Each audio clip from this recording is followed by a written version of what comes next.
feel like Nigeria never ended the civil war against Biafrans. Do you think that there's something that could be done consistently?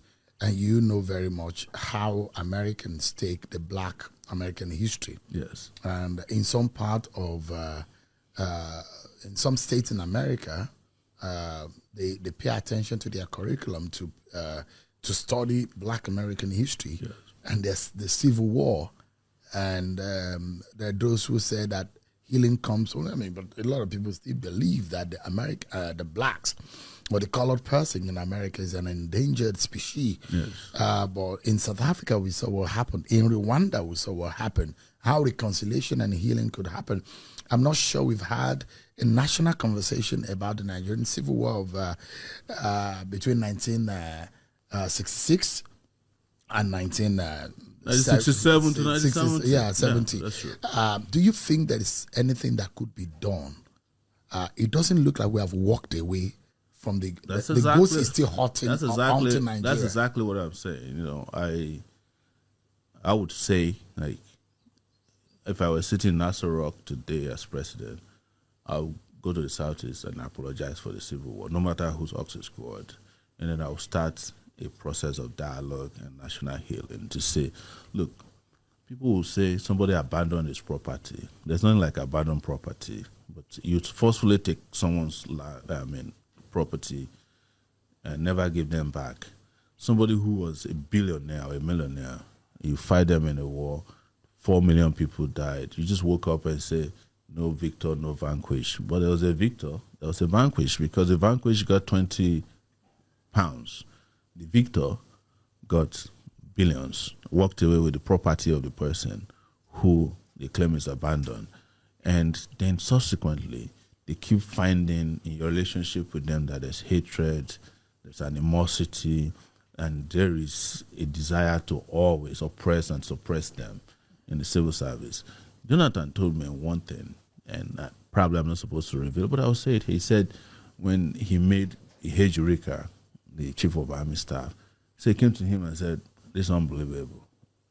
You have an Igbo man." He said, "An Igbo man." He said, "Nobody trusts him." It came to him. He said, all of them started coming and said, things what people say about Kaduna and Seogo, exactly, and the 1976 coup and how they thought that. So but we have not walked that part. I didn't fight during the Civil War, so I don't have any business sustaining the Civil War. I was born in 1971. But I knew I could smell the gunpowder all around us. And I think this is part of how we can start that national healing. Release Nnamdi Kanu, call for dialogue, get everybody to sit down, including those who fought. People.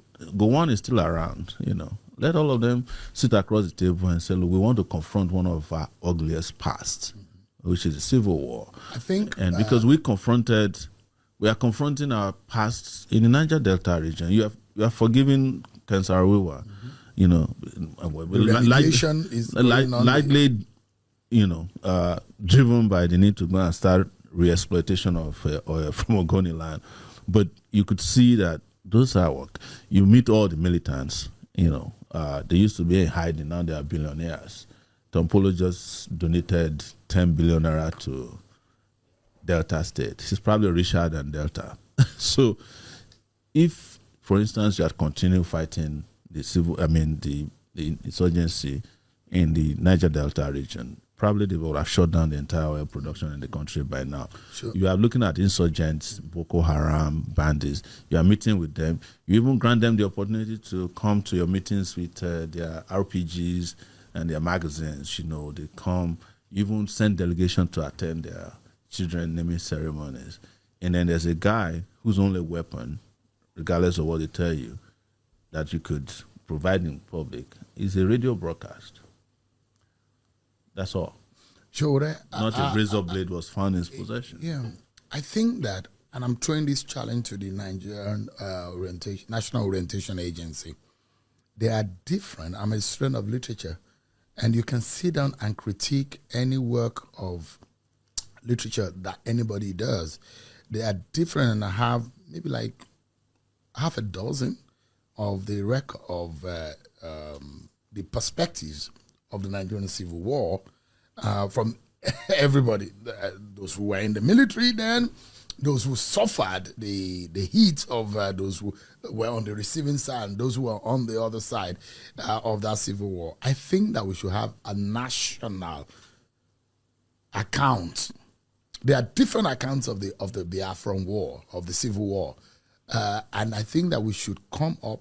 Let's have writers who will come and align the account. Let's have a Nigerian account of the civil war that will now have FAQs to say these are the frequently asked questions and these are the answers to it. Because if those will say it's an Igbo war or is an anti-Igbo or this was this and that, don't you think that we need to come together first? Reconciliation, the kind of thing that we saw in South Africa. Let's have a national moment of reconciliation and healing, then have a unified account about the Nigerian Civil War, then have incorporated as part of civic studies in our education curriculum, such that students are compulsorily made to study it from primary to secondary and to the university, what has happened in our past and our history, don't you think? Well, we need to restore history back to our curriculum. I mean, real history. I think it's been done. Well, I'm not sure if it's been practically, it's been announced as a policy, but I'm not sure. You have to see what the history books are first before you can say those are history books. Because don't forget, there was a time in this country that under the military, they banned Ken Saro-Wiwa books simply because they had a problem. But what I want to tell you, beyond what you've recommended, these are just glossaries to what needs to be done. There must be, and this is serious, that first you have to stop the abuse.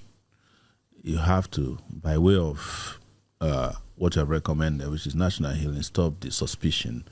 And thirdly, you have to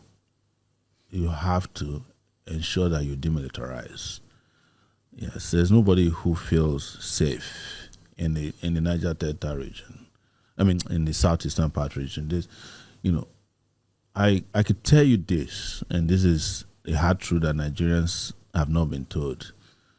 You see, most of the parts of the southeast are no longer Nigerian territory, because one of the signs of your territorial control is your flag. You can't put a Nigerian flag on most of the southeastern part of the country. Maybe it's only in Enugu that you can find a Nigerian flag flying. There are no more schools where you can teach anything about Nigeria. Even in this Abuja, we're going around to markets. We had a guy carrying a flag. They said, no, I don't want Nigerian flag around us.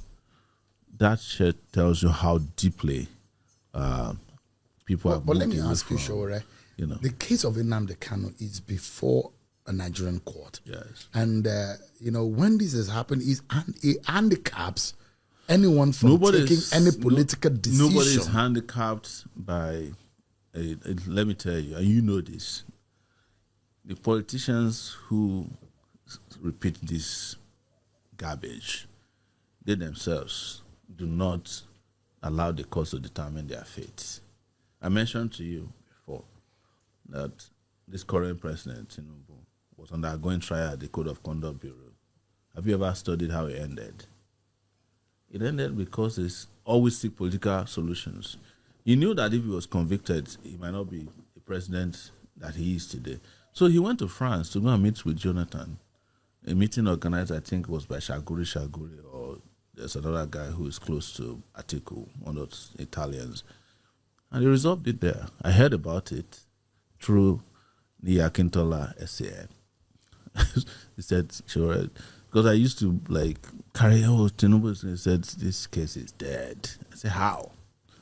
So what they do is that all they need to do is the judge is not handicapped. All they need to do for political solution is for a prosecutor to come to court and file a nolle. You are nolle prosecute. Yes, it's to say, look, the power of the states to withdraw. We're submitting a motion today that we no longer want to continue this process. That is what you think the Attorney General should do immediately. He should have done that yesterday. Yesterday was their best opportunity. What solution would that? What would that do? It immediately de-escalates tension. It provides an opportunity for dialogue immediately.